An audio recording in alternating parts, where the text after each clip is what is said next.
മാറ്റിന്റെ ഇന്നത്തെ എപ്പിസോഡിലേക്ക് എല്ലാവർക്കും സ്വാഗതം. അങ്ങനെ ജലജയും അതുപോലെ തന്നെ അബിയും കൂടി നമ്മുടെ നവ്യരെ അമ്മയില്ല അച്ഛനെയും നന്ദുവിനെയും കൂടി ഇങ്ങനെ നിർത്തി അപമാനിക്കിന്. 8 കൂട്ടം പലഹാരമൊക്കെ ആയിട്ടാണ് വന്നിട്ടുള്ളത്. പക്ഷെ ഒരു തരി സ്വർണം പോലും ഇല്ല. ഇത് സ്വന്തം മോളുടെ വളകാപ്പല്ലേ എന്നൊക്കെ പറഞ്ഞ് ഇങ്ങനെ പരിഹസിക്കുന്നു. എന്തായാലും അച്ഛനും മോളും ഇങ്ങനെ ആകെ വിഷമിക്കുന്നു. ആ സമയത്തേക്ക് അവിടെ കനക വരുന്നുണ്ട്.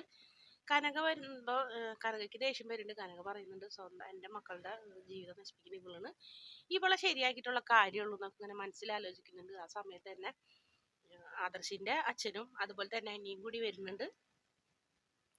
അതുകൊണ്ട് തന്നെ അവർ രക്ഷപ്പെടുന്നുണ്ട് കേട്ടോ. അവരെ വഴക്ക് പറയുന്നുണ്ട്. എന്തിനാണ് സ്വർണം, ഇവിടെ ഇട്ട് മൂടാനുള്ള സ്വർണം ഉണ്ടല്ലോ, പിന്നെ നീ എന്തിനാ ഇങ്ങനെയൊക്കെ ആവശ്യമില്ലാത്ത കാര്യങ്ങളൊക്കെ സംസാരിക്കണേ എന്നൊക്കെ ചോദിക്കുന്നുണ്ട്. നന്ദുവിന്റെ മുഖത്തേക്ക് നോക്കുമ്പോൾ എനിക്കായാലും വിഷമാവുന്നുണ്ട്, മനസ്സിലാവുന്നുണ്ട് എന്തൊക്കെയോ നന്ദുവിനും വിഷമങ്ങളൊക്കെ ഉണ്ട്.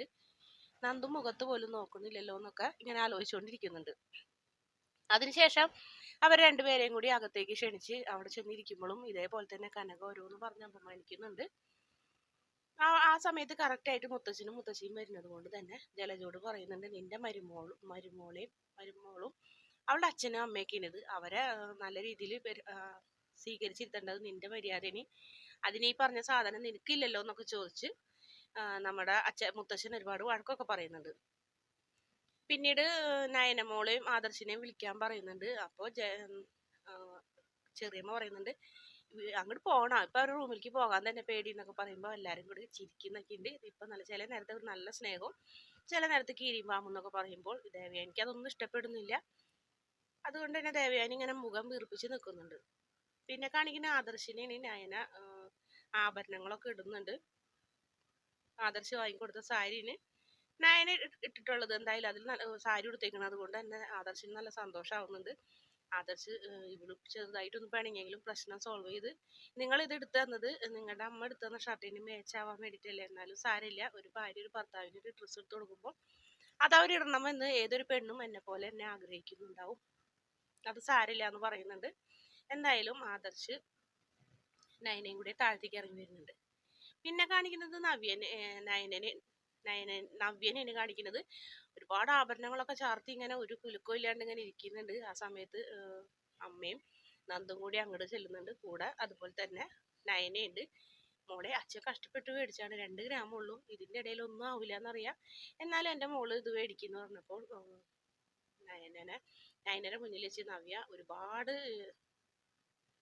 വഴക്ക് പറയുന്ന, അമ്മനെ അപമാനിക്കുന്ന, അനിയത്തിനും 2 ഗ്രാം മേടിച്ചേക്കുന്ന, ഇവള് പ്രതിമ പണിതിട്ട് ലക്ഷങ്ങൾ കിട്ടിയതല്ല, അതിൽ നിന്ന് കുറച്ച് കാശെങ്കിലും മാറ്റി വെച്ച് കഴിഞ്ഞിട്ട് ഒരു പവന്റെങ്കിലും ഒരു കമ്മൽ മേടിച്ചുകൊണ്ട് വരാണ്ട് 2 ഗ്രാമിന്റെ ഭൂതക്കണ്ണാടി വെച്ച് നോക്കണ കമ്മലും മേടിച്ച് വന്നേക്കുന്നതൊക്കെ പറഞ്ഞ് അമ്മനെയും അനിയത്തിനെയും അപമാനിക്കുമ്പോൾ നയനയ്ക്ക് ദേഷ്യം വരുന്നുണ്ട്. ചേച്ചി നിർത്ത്, ചേച്ചിക്ക് എങ്ങനെ ഇങ്ങനെയൊക്കെ പറയാൻ തോന്നുന്നൊക്കെ ചോദിച്ച് നയനയും ദേഷ്യപ്പെടുന്നുണ്ട്.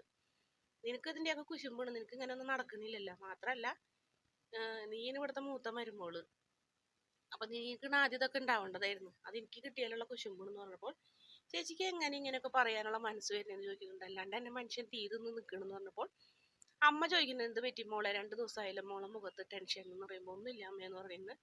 അമ്മ അവരെയും കൊണ്ട് അങ്ങോട്ട് പോകാൻ പറയും. അങ്ങനെ നയനനെയും കൊണ്ട് അമ്മ പോകുമ്പോൾ നന്ദു ചോദിക്കുന്നുണ്ട്, എന്ത് പറ്റി ചേച്ചി, ചേച്ചിക്ക് എന്തോ വിഷമമുണ്ടല്ലോ എന്ന് പറഞ്ഞപ്പോൾ അതുതന്നെയാണ് എനിക്ക് നിന്നോടും ചോദിക്കാനുള്ളതെന്ന് പറയുന്നു. എന്തായാലും നന്ദു അവിടെ നിന്ന് വേഗം രക്ഷപ്പെടുന്നുണ്ട്. നീ ഒന്നിനും ഒരു മറുപടി കൊടുക്കുന്നില്ല നന്ദു നയനയ്ക്ക്. പിന്നീട് വളകാപ്പിന്റെ സമയമായി. അബിനെ വഴക്ക് പറയുന്നുണ്ട് മുത്തച്ഛൻ, നിന്റെ ഭാര്യയുടെ വളകാപ്പാണ്, നീ അത് ഇവിടെ വന്നിരിക്കാൻ പറയുമ്പോൾ അങ്ങനെ അബി അവിടെ ചെന്നിരിക്കുന്നുണ്ട്. പ്രാർത്ഥിച്ച് എല്ലാവരും കൂടെ ഒക്കെ ഇരിക്കുന്നത്. ഒരുപാട് സ്വർണ്ണങ്ങളൊക്കെ ഉണ്ട്, ആ സ്വർണ്ണമൊക്കെ മോൾക്ക് വീട്ടിലേക്ക് കൊണ്ടുപോകട്ടാ പോകുമ്പോ എന്ന് മുത്തശ്ശി പറയുന്നുണ്ട്. ഗർഭനാടകമാണെങ്കിലും ഞാൻ ലക്കി അടിച്ച് എന്തോരം സ്വർണ്ണമാണ് കിട്ടിയേക്കണേ എന്നൊക്കെ അതിന്റെ ഒരു കുശുമ്പാണ് ഇവളുടെ മുഖത്ത് എന്ന് പറയുന്നുണ്ട് നയനയുടെ മുഖം കണ്ടിട്ട്. ആ നേരത്തെ ആദർശിനെയും ജലജനെയും മാത്രം കാണുന്നുണ്ടായിരുന്നില്ല. അങ്ങനെ വളകാപ്പ് ചടങ്ങ് ഇങ്ങനെ തുടങ്ങാൻ നിൽക്കുന്ന സമയത്ത് ആദർശ് ഇങ്ങനെ പാഞ്ഞു വരുന്നുണ്ട്. ആദർശ് മാത്രമല്ല ജലജയും കൂടി നിർത്ത്, വളകാപ്പ് ചടങ്ങ് ഇപ്പൊ ഇവിടെ നടത്താൻ പറ്റില്ല എന്ന് പറയുന്നുണ്ട്. ആദർശ് അങ്ങനെ പാഞ്ഞു വന്നിട്ട് എല്ലാ തട്ടത്തിലുണ്ടായിരുന്ന പൂവും മറ്റുള്ള സ്വർണ്ണവും ഫ്രൂട്ട്സുകളൊക്കെ വലിച്ചെറിയുന്നു. പൂവൊക്കെ നവ്യരെ മുഖത്തേക്ക് വലിച്ചെറിയുന്നത്. എന്തായാലും എല്ലാവരും അന്തം വിട്ട് നിൽക്കുകയാണ്. സത്യങ്ങൾ പകുതിയല്ല മുഴുവൻ സത്യങ്ങളും ആദർശ് അറിഞ്ഞിട്ടുണ്ട്. അതുകൊണ്ടാണ് ആദർശ് നവ്യരെ എത്തിക്ക് പാഞ്ഞെടുക്കുന്ന ഒരു ഭാഗത്തോടെയാണ് ഇന്നത്തെ എപ്പിസോഡിന്റെ അവസാന ഭാഗം.